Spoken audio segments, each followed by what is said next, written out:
Bienvenue sur ce plateau spécial consacré au bilan de la 13e édition de la Fête des Cultures qui s'est déroulée du 7 au 9 juillet dernier à Libreville au Gabon. Un événement retour qui a connu un franc succès malgré quelques insuffisances organisationnelles. Il faut le rappeler, la Fête des Cultures a été créée en 1997 par Père Paul Mbabesole, homme politique gabonais alors qu'il était maire de la commune de Libreville. Elle est devenue, sur décision de feu président Omar Bongo Ondimba, une célébration nationale, une plateforme d'expression de nombreux artistes gabonais et donc finalement le symbole d'une réjouissance collective. Diversité culturelle et cohésion nationale, voilà le thème qui a été retenu pour cette 13e édition de la Fête des Cultures qui s'est déroulée dans la capitale Libreville, placée sous le haut parrainage du chef de l'État Ali Bongo Ondimba, piloté par un comité d'organisation mis en place par le ministère de la Culture et des Arts du Gabon. Vous l'avez compris, pendant 52 minutes, je serai accompagné de Roland Djakou pour un décryptage minutieux sur les grands moments de cet événement et tout cela, bien évidemment, en présence du ministre d'État en charge de la Culture et des Arts, Alain-Claude Bilébizé, qui est déjà d'ailleurs sur ce plateau avec nous. Monsieur le ministre, bienvenue. Merci madame. Merci monsieur. Monsieur le ministre, la culture n'est pas seulement la danse et ni l'art culinaire ou encore la sculpture, la peinture et bien d'autres. La culture, c'est aussi savoir parler nos langues vernaculaires. Alors, si déjà on vous demandait de vous présenter brièvement, monsieur le ministre d'État, en votre langue maternelle, notamment votre patois. D'abord, vous utilisez des termes qui peuvent porter à polémique. Patois, langue vernaculaire, tout ça fait l'objet de plusieurs débats au sein des universitaires et académiciens. Certains linguistes pensent que dire patois, c'est minimiser nos langues. D'autres pensent que langue vernaculaire, c'est faire référence au fait que l'administration coloniale a voulu marginaliser les expressions culturelles qui nous sont propres, notamment nos langues maternelles, et d'autres disent nos langues de première acquisition. Je peux en effet me présenter dans ma langue de première acquisition parce que je suis un Gabonais et j'ai appris le français à l'école. J'ai été scolarisé à l'âge de 6 ans. Et avant cet âge-là, je ne parlais pas le français à la maison. Donc je parle parfaitement le fang, qui est ma langue de première acquisition. Cependant, étant ici sur un plateau en tant que membre du gouvernement, donc républicain, je ne me permettrai donc pas de parler dans ma langue gabonaise. Je parlerai une langue qui est accessible à tous nos compatriotes qui nous écoutent et qui vont nous suivre dans ce décryptage. Avant de poursuivre avec le ministre d'État, permettez-nous, chers téléspectateurs, de vous proposer un extrait du discours du Premier ministre, chef du gouvernement gabonais. C'était à l'occasion de l'ouverture solennelle de la 13e édition de la Fête des Cultures du Gabon. Regardez. Le gouvernement a trouvé là une occasion propice pour promouvoir toutes ces œuvres et la participation de la population n'est qu'un élément qui vient ajouter un peu à la valeur de cette rencontre qui ajoute aussi à son rayonnement. C'est un moment important dans la vie de notre pays. J'ai dit tout à l'heure que c'était une occasion de retrouvailles et d'enrichissement. Enrichissement culturel dans la diversité de notre culture. C'est aussi un moment d'affirmation. Un moment d'affirmation sur le plan national, mais sur le plan aussi régional. Il ne faut pas oublier que la culture gabonaise, dans sa diversité, touche également des cultures des pays avoisinants, des pays de la sous-région.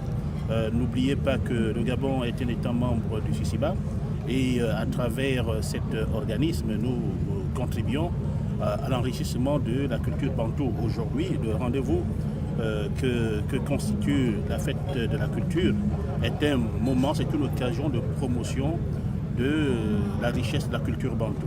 Et le peuple gabonais ne peut qu'être invité à contribuer, à donner à cet événement un écho qui dépasse les frontières nationales. Promotion de la richesse gabonaise, en particulier promotion de la richesse bantou. En général, sont les quelques termes utilisés par le Premier ministre que nous venons de suivre. Monsieur le ministre d'État, avez-vous des éléments en rajout pour une meilleure compréhension des populations gabonaises qui nous suivent? Ce qu'il faut retenir, c'est que la 13e édition de la Fête des Cultures est un retour après 5 années d'éclipse. La fête des cultures, telle que vous l'avez rappelé au début, a été initiée par le père Babessol en 1997 à la mairie de Libreville. Un certain nombre d'acteurs de l'époque, d'ailleurs, se sont retrouvés pour cette édition de la fête des cultures qui aurait dû être, je crois, la 20e édition. Le retour de cette fête des cultures était attendu par les Gabonaises et les Gabonais. Chaque fois que, en tant que ministre en charge de la culture, le ministre délégué et moi-même avons rencontré les acteurs culturels, la question du retour de la fête des cultures a été posée. Figurez-vous que même au dialogue politique d'Angondjé, les acteurs politiques ont posé le problème du retour de la fête des cultures. Cela veut dire que la fête des cultures a été intégrée par les Gabonaises et les Gabonais comme faisant partie de leur vécu. C'était donc un rendez-vous désormais fixé par les Gabonaises et les Gabonais, non seulement pour les acteurs culturels eux-mêmes, mais aussi pour la population. Parce qu'en définitive, au-delà de la question des expressions culturelles qui s'exhibent et qui trouvent là l'occasion d'être promues, il y a le fait que les Gabonaises et les Gabonais se réapproprient leurs identités. Et c'est fondamental, c'est-à-dire qu'un peuple doit se situer par rapport au monde qui l'entoure, mais il ne peut pas se projeter s'il n'est pas fortement ancré dans ses racines profondes. Et la question des identités gabonaises se pose aujourd'hui parce que nous sommes à la croisée de plusieurs identités. Identité occidentale, identité traditionnelle africaine, mais aussi des identités des peuples qui viennent au Gabon et qui viennent nous apporter leur force de travail, mais qui viennent également avec leurs us et coutumes, et tout ceci tend à se mélanger. Donc il est important qu'un pays ait des moments de respiration, des moments où nous nous plongeons dans ce qui nous identifie le mieux et dans ce qui nous situe au monde par rapport aux autres. Et la fête des cultures est un élément clé de célébration à la fois de nos différences, mais aussi de ce qui nous identifie les uns par rapport aux autres et qui fait en sorte que le monde entier peut se dire « voici la culture gabonaise » ou alors « voici les cultures gabonaises ». Et il me semble que ce rendez-vous, le chef de l'État et le Premier ministre ont voulu que ce rendez-vous tienne parce que nous avions projeté plusieurs dates. On a même projeté de repousser, mais ils ont tenu à ce que, malgré les difficultés conjoncturelles que nous traversons, que la fête des cultures soit célébrée et je voudrais leur rendre hommage pour cette décision. Nous allons en parler tout au long de cette édition. Monsieur le ministre d'État, pourquoi avoir choisi ce thème, diversité culturelle et cohésion nationale? Vous savez, là aussi c'est des débats. Sommes-nous une nation? Sommes-nous une nation en construction? Sommes-nous constitués de micro-nations? Il y a plusieurs courants qui s'affrontent. Il y en a qui pensent que la nation gabonaise existe depuis que l'État gabonais a été fixé dans ses frontières définitives, issues du partage de Berlin en 1885. Il y en a qui pensent que l'État gabonais, et donc la nation, existe depuis le 17 août 1960. Il y en a d'autres qui pensent que la nation gabonaise existe bien avant. Et donc cette nation est en construction. La question donc de savoir comment est-ce constitue la nation gabonaise, quels sont les éléments qui la constituent, c'est une question à laquelle nous devons tous répondre. Selon un certain nombre de penseurs occidentaux, ce qui fait une nation, c'est un vécu commun, des expériences qu'on a affrontées. Ça peut être des guerres, ça peut être des réjouissances, mais en tout cas l'identité se forge par le vécu commun. Or, qu'est-ce qui forge l'identité gabonaise, sinon sa culture? Du nord au sud, d'est en ouest. Aujourd'hui, alors qu'il y a 30 ans, nous n'étions pas capables, par exemple, de faire toute une cérémonie, que ce soit un retrait de deuil, un mariage, un baptême, un anniversaire, nous ne pouvions pas faire toute une cérémonie rien qu'avec la musique gabonaise. Aujourd'hui, nous sommes capables de faire toutes les cérémonies possibles, y compris religieuses, avec la musique gabonaise. Donc nos identités évoluent, nos identités s'affirment. Il s'agit donc de choisir un thème qui fait en sorte que nous ne renions pas ce que nous sommes. Nous avons une diversité culturelle. Il ne faut pas se le nier. Nous sommes pour nous sommes Fang, nous sommes Zébi, nous sommes Kota, ce sont nos identités. Nous sommes Teke, Akele, etc. Ce sont nos identités. Et donc dans cette diversité, comment est-ce qu'on fait pour avoir une cohésion nationale? Autrement dit, comment est-ce qu'on fait en sorte que l'Akele ne regarde pas le Kota en chaîne faïence et que le Fang ne regarde pas le Bamba ou le Teke en se disant mais c'est qui je suis là? Mais qu'on se dise au contraire, ah ben tiens, il a quelque chose de plus que moi, il a quelque chose de différent que moi. Donc cette question est fondamentale comment de nos divergences apparentes, on arrive à construire un ciment identitaire qui fait que finalement le Gabonais, il est tout ça à la fois. Et là, vous voyez bien que nous sommes dans la saison des mariages, hein, la grande saison sèche. Et il va y avoir dans nos quartiers, dans nos villages, célébration de mariage qu'on appelle coutumier. Ces mariages, ils lient parfois des gens qui ne sont pas de la même ère géographique ou ethno-linguistique. Mais on voit comment les mariages se célèbrent de plus en plus et on voit comment les identités se rejoignent et s'influencent mutuellement. Au début, il n'y avait que le groupe FAN qui faisait ce qu'on appelle les barrières. Aujourd'hui, ça se généralise. Donc c'est une identité qui tend à devenir nationale. Faut-il s'en réjouir? Faut-il s'en émouvoir? Pour ce qui me concerne, c'est pour moi un objet en tant que ministre de la Culture, un objet d'observation et de me dire la société va beaucoup plus vite que la norme.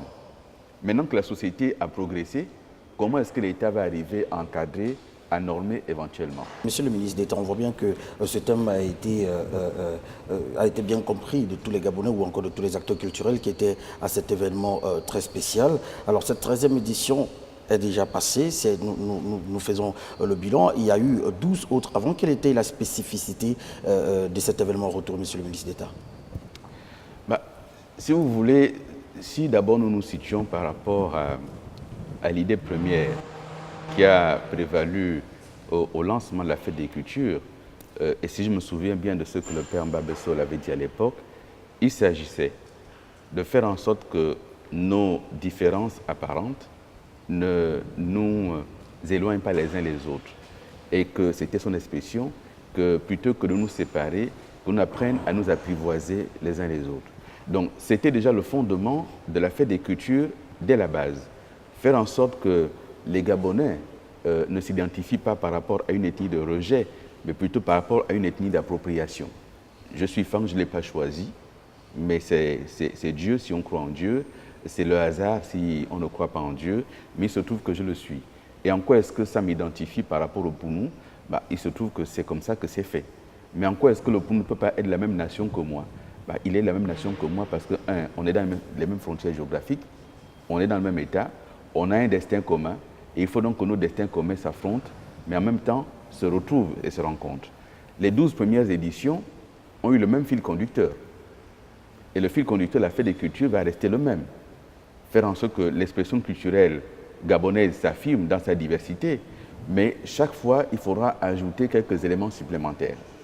Un des premiers éléments qui avait identifié la première Fête des Cultures, ça a été que, alors que pendant longtemps au Gabon, on parlait de communautés étrangères, les acteurs de l'époque ont voulu qu'on parle de communautés amies. Et on a vu à Libreville sortir des quartiers populaires, des communautés amies, elles étaient camerounaises, elles étaient béninoises, elles étaient nigérianes, venir défiler et venir présenter leurs différences et finalement leurs apports par rapport à notre pays. Donc c'était essentiel. Cette édition de la reprise, édition 2013, a connu également des innovations. Une principale innovation qui a très bien marché, à laquelle d'ailleurs très peu pensaient, très peu croyaient, c'est le village des enfants. C'est un village qui a bien fonctionné, non seulement par l'attraction, mais aussi par le fait que c'était le lieu de la transmission.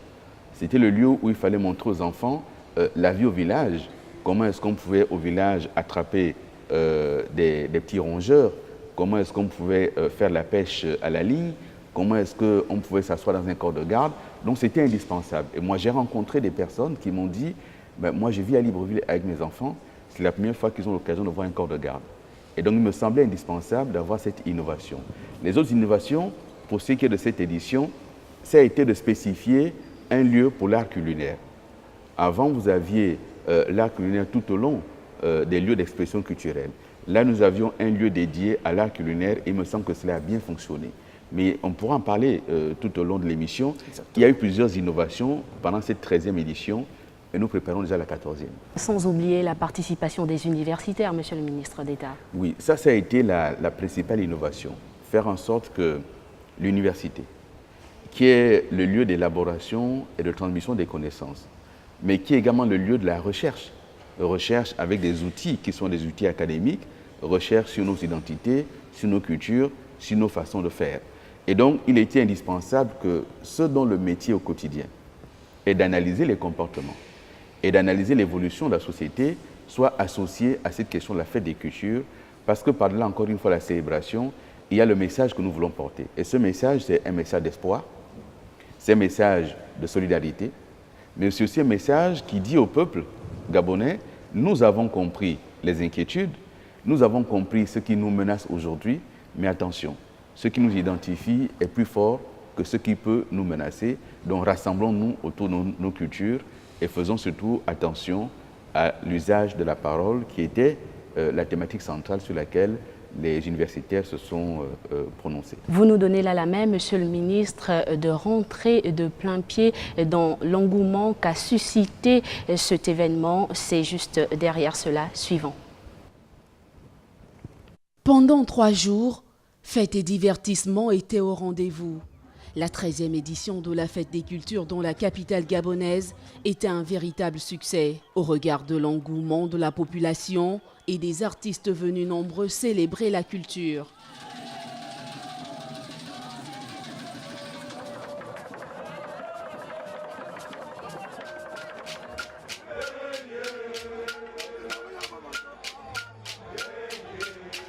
Les amoureux de la culture ont donc vibré au rythme des arts, des traditions et du savoir du pays. Cette 13e édition de la Fête des Cultures s'est achevée sur une note de satisfaction des populations et des autorités gabonaises après 5 ans de silence. Je suis très contente que la culture gabonaise se fait valoir encore. Et de jour en jour, ça s'améliore encore. Il y a d'autres qui font sortir, ceux qui sont toujours cachés. Et c'est très bien. Ça m'a redonné un peu la joie de vivre, d'être une Gabonaise en fait. Vous êtes fière? Bien sûr, très fière. Je pense que ça a été vraiment une fête très réussie. Vraiment réussie par rapport à, comparativement aux fêtes précédentes. Je pense que ça a été un succès. Déjà, ça cadre effectivement avec le thème qui est diversité culturelle et cohésion nationale. Donc je vois comment les gens se sont attelés à venir manifester ce qu'ils ont de leur culture. Initié en 1997 par l'ancien maire de Libreville, Paul Mbabessol, afin de valoriser le patrimoine traditionnel gabonais, cette fête a pu retrouver ses lettres de noblesse à travers la 13e édition.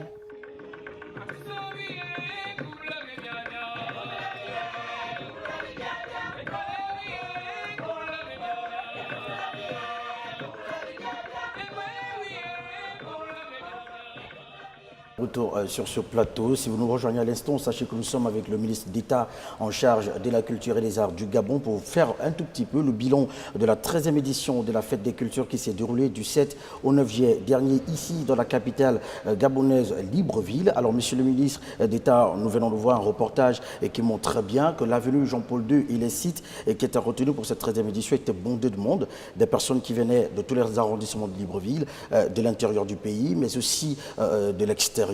Est-ce que jusqu'ici, vous êtes satisfait de l'engouement qu'a suscité cet événement, monsieur le ministre d'État?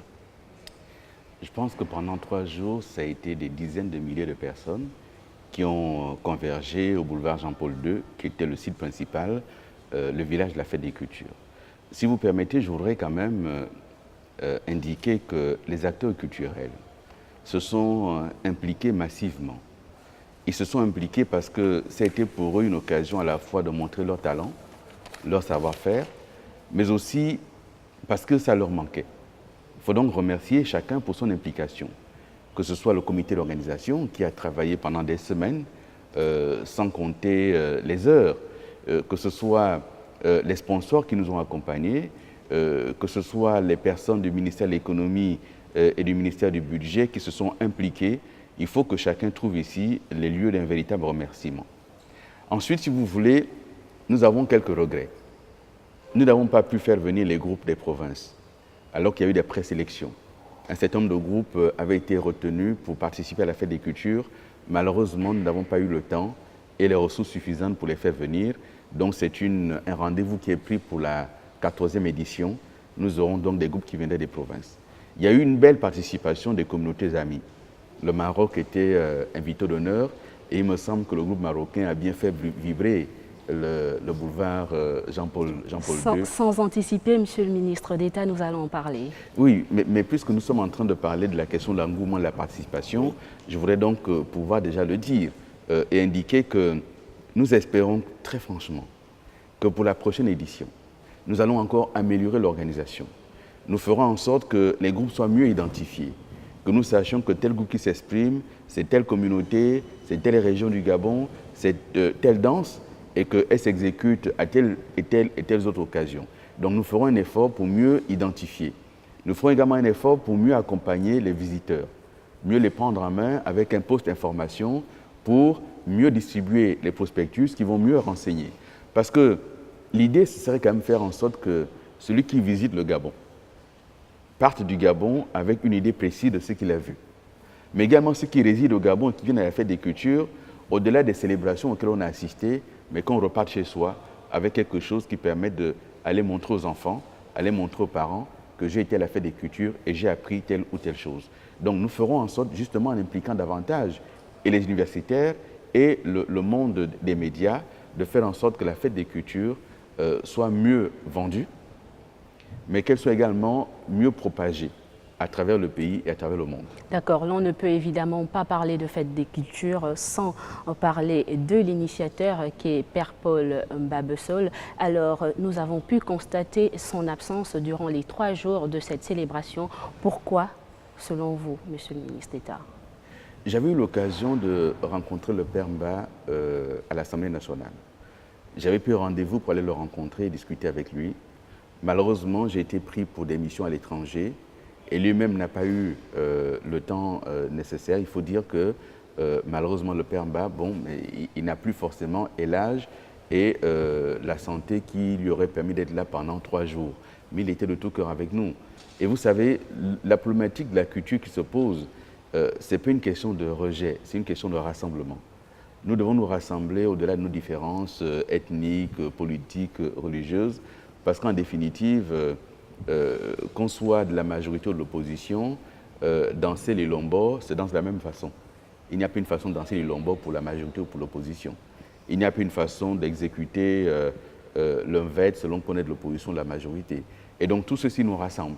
Et si le Père Mba n'a pas été présent, ce n'est pas par rejet.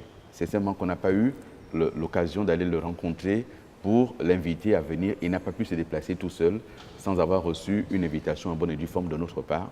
Nous nous en excusons. Monsieur le ministre d'État, tout à l'heure vous parliez à côté de peut-être l'engouement qu'a suscité cette 13e édition de regrets. Est-ce que parmi ces regrets, il n'y aurait pas le fait que le 7e art ait été quasi absent lors de cette célébration de la fête des cultures? Parce qu'il faut voir que le site qui abritait la projection des cinémas et des réalisateurs qui devaient prester, si on peut dire ça comme ça, ont montré un peu leur insatisfaction. Comment est-ce qu'on peut expliquer cela, monsieur le ministre d'État? Bon, je pense qu'il faut que les choses se passent différemment. Le 7e art a besoin de son propre espace d'expression. C'est pour cela que nous avions lancé le Kifilma. Et il faudrait donc que le Kifilma revienne. Nous voulions le faire chaque année. Les réalisateurs et producteurs ont souhaité que ce soit une fois tous les 2 ans. Il faut pour le 7e art un espace différent. Il ne faut pas tout mettre en même temps. Donc d'avoir essayé de le faire a fait en sorte que finalement le public, on ne peut pas le satisfaire sur plusieurs niveaux. Le public est venu pour une chose. Si nous avions eu l'occasion de faire la projection en plein air, peut-être ça aurait mieux fonctionné. Donc il faut étudier pour la prochaine édition. Ça fait partie des regrets effectivement, mais il faut regarder pour la prochaine édition comment l'Institut gabonais de l'image et du son va mieux s'impliquer pour qu'en amont, nous sachions déjà où est-ce que nous allons faire les projections, mais il ne faut plus avoir des sites trop éloignés du site principal. C'est la principale leçon qu'il faut tirer de cette édition. Lorsqu'on éloigne certaines activités du site principal, malheureusement, on tombe en difficulté parce qu'il n'y a pas trop d'engouement dans ces différents sites éloignés. Monsieur le ministre d'État, on a pu constater que durant la matinée, les populations n'étaient pas là, mais elles venaient beaucoup plus en soirée. Est-ce que la communication a failli à ce niveau? Ah non, ce n'est plus une question de communication, c'est une question de choix également. Vous savez, les gens qui viennent à la fête des cultures ont des activités par ailleurs, activités professionnelles, activités familiales, activités associatives. Et donc la matinée généralement était consacrée au nettoyage du village, où il fallait remettre la propreté. Et ensuite, les personnes qui étaient là, qui devaient s'exprimer le soir, prenaient le temps de se préparer pour venir s'exprimer le soir. De même, celles qui faisaient l'art culinaire prenaient le temps de faire la cuisine. Et donc, la matinée, il y avait effectivement un battement, mais ça a permis aux organisateurs de mettre à profit ce battement pour nettoyer le village. Et chacun aura observé que cette année, contrairement aux éditions antérieures, on arrivait dans un environnement qui était quand même assez propre. Mais certaines personnes, sinon certains Gabonais, se plaignaient justement, ils ne savaient pas s'il y avait des activités qui démarraient aussi en journée comme de nuit. Vous savez, madame, certainement que c'est toujours la faute à quelqu'un. Mais si on va avoir l'information, on met sa chaîne nationale. Nous avons communiqué sur les télévisions nationales, qu'elles soient publiques ou privées. Et donc ceux qui ont pris l'habitude de ne regarder que les autres chaînes sur le bouquet ne pouvaient pas avoir la bonne information. Nous avons communiqué suffisamment, y compris dans le quotidien L'Union, qui a sorti pendant des jours et des jours le programme de la fête, avec les horaires, avec les différentes expressions, heure par heure. Donc ceux qui voulaient avoir l'information avaient de quoi avoir l'information. Mais encore une fois, nous pouvons toujours améliorer. Nous pourrons toujours améliorer, mais ce qui s'est fait n'était pas déjà mauvais. Moi, j'ai assisté à des éditions précédentes. Il n'y avait pas autant de communication que pour cette édition, 13e édition de la reprise. Mais nous allons continuer à améliorer pour que chacun trouve satisfaction. Alors, Monsieur le ministre, initialement prévu du 30 juin au 2 juillet, la fête des cultures s'est finalement tenue du 7 au 9 juillet. Est-ce que la période était bien choisie, sachant que les résultats des examens ne sont pas encore connus, notamment le CEP, le BEPC, le baccalauréat? Est-ce que cette période était bien choisie pour organiser cette 13e édition? Il n'y aura jamais la bonne période. À chaque période correspond un certain nombre de contraintes.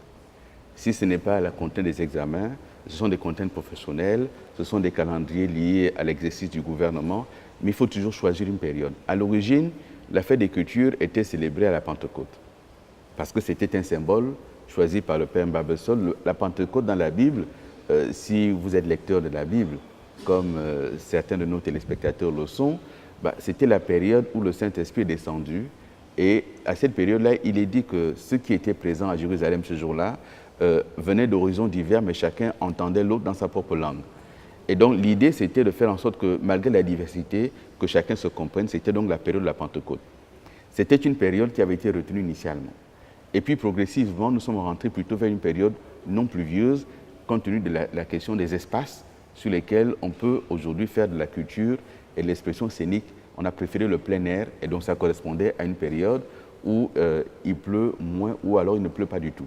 Nous nous sommes rapprochés de plus en plus du mois de juin et finalement du mois de juillet. Voilà. Et après, initialement prévu à une première date, on a dû repousser parce que nous ne l'avons pas caché, je l'ai dit publiquement, on a eu des contraintes budgétaires qui ont fait en sorte qu'on a dû repousser pour mieux réorganiser. À l'origine, nous avions pensé la fête des cultures sur un premier budget qui a donc été revu de plus de la moitié. Si vous faites un événement où vous prévoyez par exemple 100 000 francs CFA et qu'on vous donne 30 000 francs, vous faites l'événement, mais il faut le réarticuler pour rentrer dans l'enveloppe qui a été allouée. Et ce qui s'est produit pour la fête des cultures, donc on a dû prendre une semaine supplémentaire pour réarticuler la fête, pour élaguer ce qui ne pouvait plus rentrer, comme par exemple le carnaval qui était initialement prévu et qui aurait été un beau moment de réjouissance populaire. Nous n'avons pas pu faire le carnaval parce que le temps a manqué, parce que les ressources ont manqué et que le gouvernement a tenu compte des difficultés actuelles en disant on fait quand même la fête, mais on ne peut pas la faire au niveau qui a été sollicité par les organisateurs. Mais Monsieur le ministre d'État, vous convenez avec moi que les élèves auraient pu se donner à cœur joie pour la bonne marche de cette fête, mais malheureusement, les dates n'ont pas coïncidé avec la fin des examens. Sachant très bien que les jeunes sont souvent voués à l'oisiveté pendant la période des vacances. Vous avez tout à fait raison, madame. Et je vous rappelle encore que nous avons maintenant un calendrier d'examen qui est glissant. Là, nous parlons, on n'a pas fini tous les examens. L'université, on ne sait pas où ils en sont. Donc, à quel moment est-ce qu'on va caler pour que chacun ait terminé? Donc, il y aura toujours des contraintes. Il faut bien faire un choix. On a fait le choix de cette date et on a surtout fait le choix du week-end. Et il me semble que le week-end n'est quand même pas court. Donc, on a fait le choix du week-end. Ceux qui voulaient se réjouir pouvaient venir et ils étaient nombreux qui sont venus à la fête des cultures. Naturellement, ils ne pouvaient pas rester jusqu'au matin. Et le but du jeu n'est pas de faire en sorte qu'on reste jusqu'au matin, mais qu'on profite un peu des réjouissances. Mais C'est pour cela que nous avons adopté au gouvernement un calendrier annuel des événements culturels. La fête des cultures ne peut pas être le seul événement. Il faut qu'il y ait d'autres événements tout au long de l'année et qui feront en sorte que particulièrement les élèves trouvent leur compte, les notables trouvent leur compte, les femmes trouvent leur compte, mais il faut des événements qui vont être étalés tout au long du calendrier et tout au long de l'année.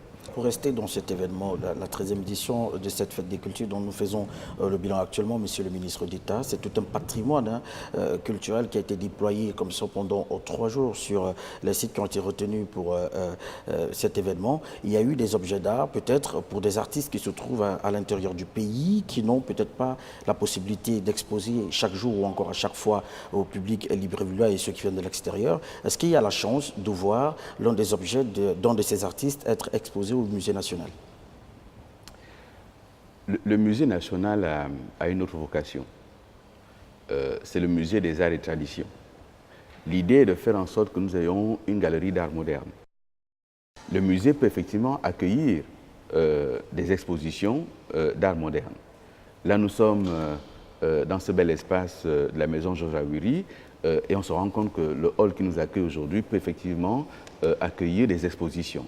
Donc nous tenterons de faire en sorte qu'effectivement il y ait des fenêtres d'exposition pour les uns et les autres. Mais ça, c'est une feuille de route que nous avons reçue du gouvernement et du chef de l'État, faire en sorte qu'on réhabilite le musée national, faire en sorte qu'on ait un musée d'histoire à Libreville et faire en sorte que nous ayons une galerie d'art moderne. Donc nous y travaillons et je ne vous parle pas de perspective à 5 ans, je vous parle de perspective dès l'année prochaine, si tout va bien. On se retrouve dans un court instant pour la suite de ce plateau spécial consacré au bilan de la 13e édition de la Fête des Cultures du Gabon.